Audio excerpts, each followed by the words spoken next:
हरी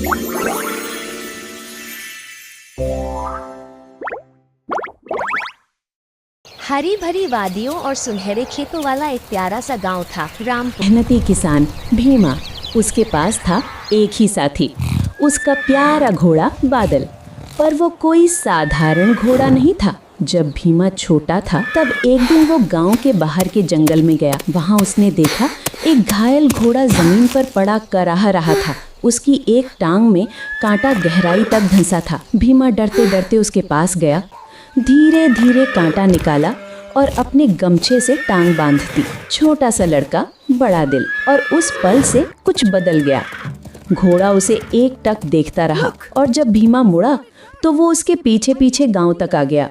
घर पहुंचकर माँ ने कहा, बेटा इसे वापस जंगल में छोड़ दे। भीमा मुस्कुराया और बोला, नहीं माँ, ये मेरा दोस्त है, इसका नाम रखूंगा बादल। उस दिन से बादल भीमा के परिवार का हिस्सा बन गया।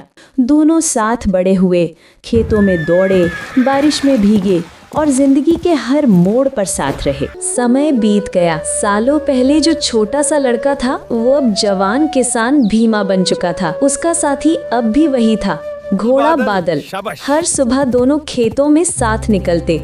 भीमा हल चलाता और बादल पूरे जोश से हल को खींचता। दिन भर खेत में काम करने के बाद जब दोनों घर लौटते तो गांव के बच्चे दौड़कर कहते, आ गया भीमा भैया और बादल भी। एक दिन खबर आई, इस साल रामपुर गांव में घुड़दौड़ रखी गई है। भीमा और बादल दोनों ने हिस्सा लेने की ठान ली। दौड़ के दिन सारा गांव इकट्ठा हुआ और बच्चे चिल्ला रहे थे, भीमा भीमा, बादल आगे बढ़ो। दौड़ शुरू हुई। बादल हवा की तरह दौड़ने लगा, मिट्टी उड़ने लगी। भीमा की आंखों में वही पुराना जोश था।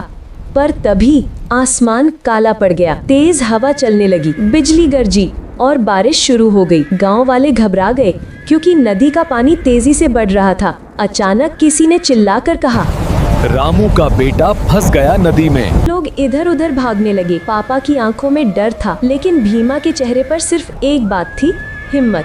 उसने बादल की लगाम पकड़ी और बोला, चल मेरे दोस्त, किसी की जान बचानी है। बारिश और बिजली के बीच भीमा और बादल दौड़ पड़े, कीचड़, हवा और पानी से लड़ते हुए। नदी के पास पहुंचते ही उन्होंने देखा रामू बेहोश पड़ा था। पानी उसके चारों ओर घूम रहा था। भीमा ने झटपट रस्सी निकाली और चिल्लाया, बादल टिके रहो। बादल ने